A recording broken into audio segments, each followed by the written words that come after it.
Hello good morning everybody. यहाँहरूलाई मेरो यस YouTube channel advance टेकमा स्वागत छ। र आज म फेरि पनि तपाईँहरूको अगाडि आफ्नो नेक्स्ट सेक्सन लिएर आएको छु, जुन यहाँबाट माइक्रोसफ्ट अफिसको सेक्सन रहेको छ। र आई होप तपाईँहरूले योभन्दा पहिलेको एक्सप्लेनेसनहरू हेरिसक्नु भएको होला। अब यहाँबाट हामीले माइक्रोसफ्ट स्टार्ट गर्ने है त। अब माइक्रोसफ्ट वर्ड स्टार्ट गर्दाखेरि चाहिँ हामीले के कुरा हेर्नुपर्ने हुन्छ, के ध्यान दिनुपर्ने हुन्छ, त्यसको टुल्सहरू कुन कुन छ, ट्याब्स मेन्युहरू कुन कुन छ, त्यो सबै हामीले हेर्ने हो आजको सेक्सनमा। अनि त्यसपछि फेरि त्यति हामीले हेरिसकेपछि बुझिसकेपछि नेक्स्ट सेक्सनमा चाहिँ हामीले माइक्रोसफ्ट वर्डमा कुनै प्रोजेक्ट बनाउने हो। त आज मैले तपाईँहरूको लागि एकदमै विदिन सर्ट ड्युरेसनको एउटा भिडियो बनाइदिन्छु, जुन भिडियोमा मैले तपाईँहरूलाई आज ट्याब्स भनेको के हो, मेन्युज भनेको के हो, र हाम्रो अप्सनहरू चाहिँ कहाँ हुन्छ, त्यो अप्सनहरूको बारेमा मैले तपाईँलाई भनिदिने हो। पेज सेटअप कसरी गर्ने त्यो सबै मैले भन्ने हो। त्यसपछि फेरि अब हामीले नेक्स्ट प्रोजेक्ट चाहिँ कसरी बनाउने त्यो चाहिँ मैले तपाईँहरूलाई बिस्तारै अगाडि बढ्दै जाने हो। त यहाँबाट जस्तै मेरो अहिले मेरो यहाँ पनि यो वर्ड एमएस वर्ड खुलिरहेको छ। अब यहाँबाट म नेक्स्ट पेज लिनु छ भने, मलाई नेक्स्ट फाइल बनाउनु छ भने मैले यहाँबाट कन्ट्रोल एन प्रेस गर्ने हो। कन्ट्रोल एनले नेक्स्ट पेज आउँछ, नेक्स्ट फाइल क्रिएट हुन्छ हाम्रो। अब यो नेक्स्ट फाइल हामीले माइक्रोसफ्ट अफिस अन गर्दाखेरि पनि चलाउँदाखेरि पनि हामीले यहाँबाट पनि ल्याउन सकिहाल्छ। मेरो अलरेडी खुलिरहेको थियो, त्यही भएर मैले त्यहाँबाट कन्ट्रोल एन गरेको। तपाईँहरूले यहाँबाट पनि खोल्न सक्नुहुन्छ। अब जस्तै हेर्नुहोस्, कुनै पनि प्रोग्राममा आइसकेपछि यो त हाम्रो पेज दिएको छ, र यो जुन माथिको अप्सनहरू देखिराख्नु भएको छ यसलाई हामीले मेन्युज भन्ने हो। यो हाम्रो मेन्यु भयो, file menu, home menu, insert menu, page layout, reference, mailing, review and view, यिनीहरूका नाम चाहिँ हामीले मेन्यु भनेर चिन्ने हो। र त्यस्तै यहाँबाट जस्तै अहिले होम मेन्युमा सेलेक्ट भएको छ, होम मेन्यु अहिले सेलेक्ट भएको छ, यहाँ तपाईँले हेर्न सक्नुहुन्छ एउटा घेरा जस्तो लागेछ। होम मेन्यु सेलेक्ट भएको छ भने अब यो मेन्युमा ट्याबहरू कतिवटा छ त, जस्तै यहाँ क्लिपबोर्ड, फोन्ट, प्याराग्राफ, स्टाइल अनि एडिटिङ, यिनीहरू चाहिँ यो ट्याब भयो। हामीले यसलाई ट्याब भनेर चिन्यौँ भने प्रत्येक मेन्युमा सबै ट्याबहरू फरक नामको छ। जस्तै इन्सर्ट मेन्युमा यहाँ page, table, illustration, link, header, footer, text, symbol, यिनीहरू नामले यो ट्याब बनेको छ, यहाँ हेर्न सक्नुहुन्छ तपाईँहरूले। त्यस्तै अब हामीले कुनै पनि डकुमेन्ट बनाउँदाखेरि अब हामीले योमा सबैभन्दा पहिले ध्यान दिनुपर्ने कुरा चाहिँ के हुन्छ त, अब हामीले कुनै पनि डकुमेन्ट बनाउँदाखेरि ध्यान दिनुपर्ने कुरा चाहिँ सबभन्दा पहिले त्यसको पेज हुन्छ। यो पेजलाई पहिले हामीले सेटअप गर्ने, अनि बल्ल गएर हामीले यो फोन्ट, प्याराग्राफको कुनै अप्सनहरूलाई युज गर्ने। त हामीले पेज लेआउट मिलाउनलाई यहाँबाट पेज लेआउट नामको एउटा मेनु हामीसँग छँदैछ अभियसली। अनि यहाँबाट पेज लेआउटमा क्लिक गर्नुहोस्। पेज लेआउटमा क्लिक गरिसकेपछि यहाँ पेज लेआउटमा तपाईँले एउटा ट्याब देख्न सक्नुहुन्छ, पेज सेटअप भनेर। यो पेज सेटअप भन्ने ट्याबमा तपाईँले यहाँ अप्सन देख्न सक्नुहुन्छ, मार्जिन, ओरिएन्टेसन, अनि त्यसपछि साइज र कलम। भने अब यहाँबाट हामीले बुझ्नुपर्ने हुन्छ मार्जिन हामीले कति लिने। भने मार्जिन कति लिने भन्दा पहिले हामीले यो बुझ्नुपर्छ कि मार्जिन भनेको के हो।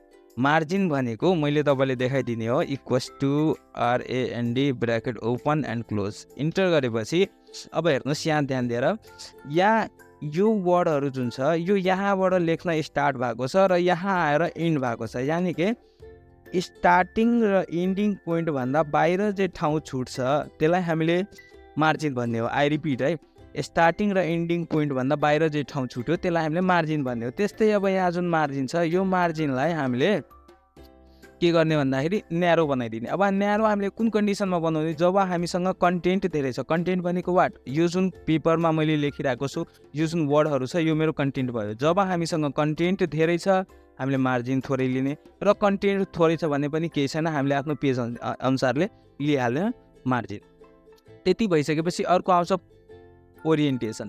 अब ओरिएन्टेसनमा के हुन्छ भन्दाखेरि ओरिएन्टेसनमा तपाईँले दुईवटा अप्सन देख्न सक्नुहुन्छ, र यो विश्वमा जहाँ पनि तपाईँले दुईटै अप्सन देख्न सक्नुहुन्छ। किनभने पोर्ट्रेट र ल्यान्डस्केप, पोर्ट्रेट भनेको खाडो पेपर, ल्यान्डस्केप भनेको यस्तो तेर्सो पेपर, ठिक छ।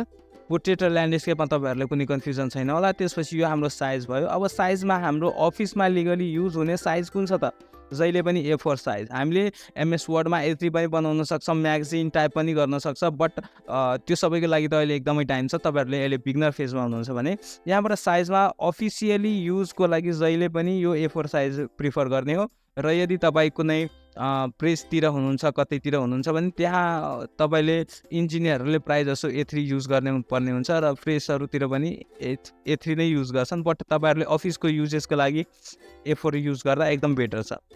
त्यस्तै यहाँ आउँछ कलम। त कलमलाई अहिले हामी छोड्दिउँ, स्किप गरौँ यो स्टेप, किनकि यो स्टेपमा तपाईँलाई क्वेसन टाइपिङ गर्ने बेलामा तपाईँले एकदम सजिलो बुझ्न सक्नुहुन्छ। अब हामीले यति गरिसकेपछि अब फेरि हामी आउने होम मेन्युमा आइसकेपछि अब हामीले यहाँबाट दुईवटा ट्याबलाई स्पेसली कभर गर्ने हो आजको सेक्सनमा मात्रै। त्यसपछि हामीले यो दुईवटा ट्याबको हेल्पले अगाडिको दिनमा गएर फेरि नेक्स्ट एक्सप्लेनेसनमा मैले तपाईँलाई एउटा प्रोजेक्टै बनाएर देखाउने हो। त आज मैले यसलाई मात्रै एक्सप्लेन गर्ने हो। जस्तै यहाँबाट मैले यसलाई सेलेक्ट गरेको छु है, यहाँबाट तपाईँले सर्टकट पनि युज गर्न सक्नुहुन्छ। कन्ट्रोलसँग ए प्रेस गर्नुहुन्छ भने यो अल सेलेक्ट हुन्छ र त्यसै गरी मान्नुहोस् तपाईँलाई यो बोर्डर मात्रै यो प्याराग्राफ मात्रै सेलेक्ट गर्नु छ भने तपाईँले यसरी एकदम सजिलै कन्ट्रोल सिफ्ट र यहाँबाट लेफ्ट एरो प्रेस गर्दै जानुहुन्छ भने एउटा वर्डै यो सेलेक्ट गइरहेको छ। एउटा वर्ड तपाईँले सेलेक्ट गर्न सक्नुहुन्छ अनि त्यसपछि यहाँबाट टप एरो सेलेक्ट गर्नुहोस्, एकैचोटि सबै सेलेक्ट भइहाल्छ एउटा प्याराग्राफ। अब यो प्याराग्राफलाई हामीले के गर्ने त, हामीले जस्तै यहाँ हेर्नुहोस् यो मेरो अहिले 11 को फोन्टमा छ। यसलाई मैले यदि फोन्ट साइज बढाउनु पऱ्यो भने हामीले फोन्ट साइज यहीँबाट बढाइदिने 12, 14, 18 ठिक छ। यो मैले फोन्ट साइज बढाएको।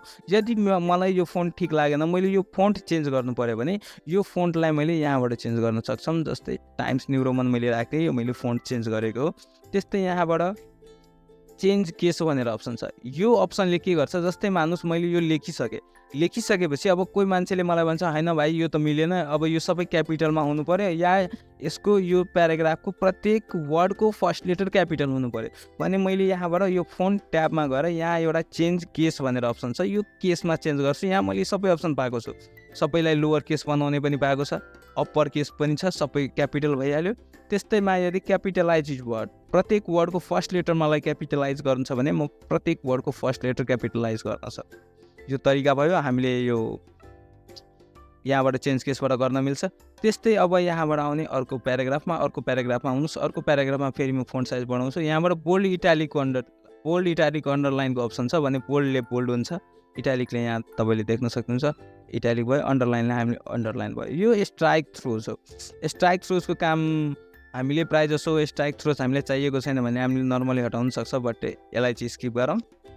त्यस्तै अब यहाँबाट आयो सबस्क्रिप्ट अनि यो सुपरस्क्रिप्ट। सुपरस्क्रिप्ट हेर्नुभन्दा पहिले हामीले यहाँबाट कलर म्याचिङ हेरिहाल्ने। जस्तै मान्नुहोस् मैले यहाँबाट यो प्याराग्राफको यो जुन लेटरहरू छ यिनीहरूलाई कलर गर्नु पऱ्यो भने यही फोन्ट ट्याबमा मलाई यहाँ फोन्ट कलर भनेर अप्सन दिएको छ।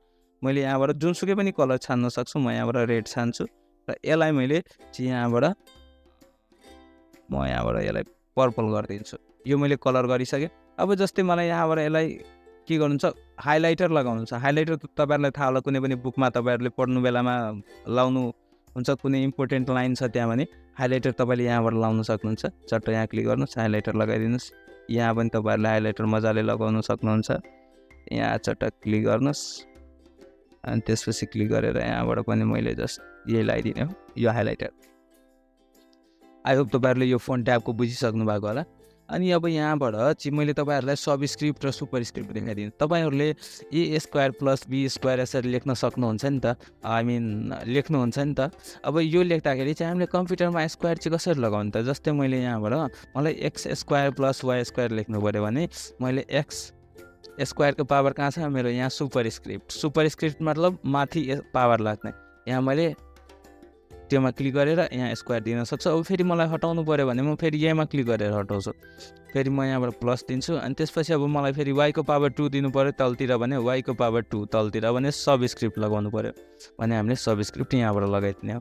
बुझ्न सक्नुहुन्छ तपाईँहरूले, एकदम सजिलो छ यो कुरा। तपाईँले एकचोटि गर्नु होला र जसले गरिसक्नुभयो एकचोटि यो भिडियोलाई पोज गरेर कमेन्ट हान्नु होला। तपाईँहरूको यो कमेन्ट देखेर मलाई पनि अलिकति पाउँछ कि हो तपाईँहरूले गरिराख्नु भएको छ भनेर।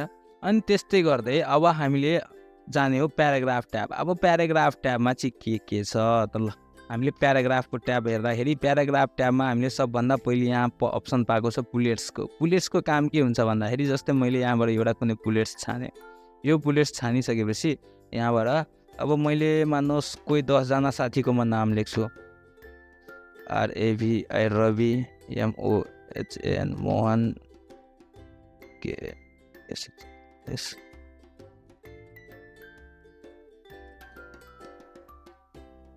तपाईहरुले हेर्न सक्नुहुन्छ जस्तै मैले इन्टर गर्दै जान्छु त्यस्तै यो जुन बुलेट्सहरु छ बुलेट्सहरु अटोमेटिक थपिदै जान्छ। अब जस्तै मैले यसलाई हटाएँ, अब यहाँबाट यो नाम पछि मलाई अर्को नाम चाहियो, इन्टर गर्छु अर्को आउँछ, फेरि यहाँबाट मैले के लेख्ने हो फेरि इन्टर गरेपछि फेरि आउँछ। बुझिसक्नु भएको होला हजुरहरुले।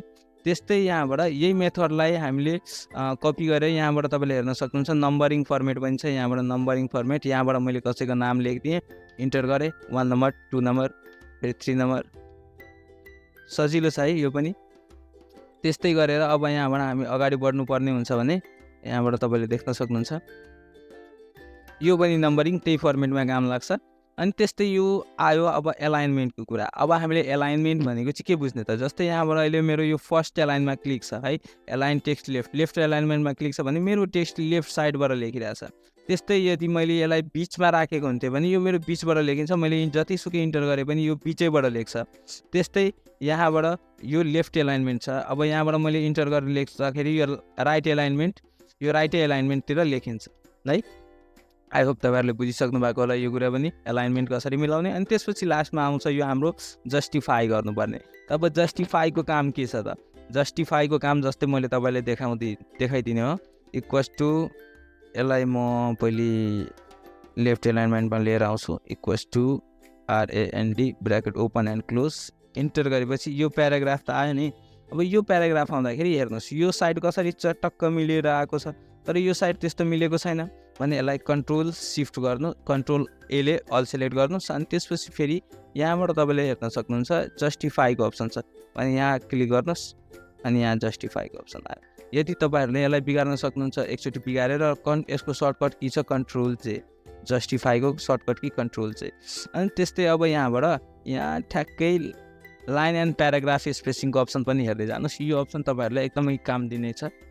जस्तै हेर्नुहोस् यो बिचमा कति ग्यापहरू छ। अब मान्नुहोस् हामीले 4-5 प्याराग्राफ एउटा पेजमा अटाउनु पर्यो भने अप्ठ्यारो हुन्छ, यदि यस्तै ग्याप बढ्दै गयो भने हामीले यो ग्यापलाई कम गर्ने, कुनै पनि प्याराग्राफमा बिचमा भएको ग्यापलाई हामीले यो लाइन एन्ड प्याराग्राफ स्पेसिङको हेल्पले मजाले हटाउन सक्छ। यहाँ चट्ट क्लिक गर्नु, सबैभन्दा तल तपाईँले हेर्न सक्नुहुन्छ रिमुभ स्पेस आफ्टर प्याराग्राफ छ, यसलाई हटाउनु, ठिक छ। यिनीहरूलाई सेलेक्ट गरेर त्यसपछि यहाँबाट रिमुभ स्पेस, ठिक छ। यहाँबाट सबैलाई सेलेक्ट गर्नुहोस्, सेलेक्ट गरेर सरी मैले जस्टिफाईमा क्लिक गरेँ। यहाँ यो अलरेडी मैले 2-3 वटा गरिसकेको छु, त्यही भएर यहाँबाट यति आएको छ। मैले 1.0 गरिदिएँ, त्यो सबै स्पेस अघि यहाँसम्म आइरहेको थियो, अहिले सबै स्पेस कटेर गइसक्यो, त्यही हो। अब हामीले गर्नुपर्ने के हो, अब यहाँबाट चाहिँ तपाईँले एउटा यो दुईवटा अप्सन पनि हेर्नुपर्ने हुन्छ। यो दुईवटा अप्सनमा के छ भन्दाखेरि जस्तै मैले मान्नुहोस् यहाँ मैले कुनै नाम लेखेँ है, मैले कुनै नाम लेख्दाखेरि मैले यहाँ लेखेँ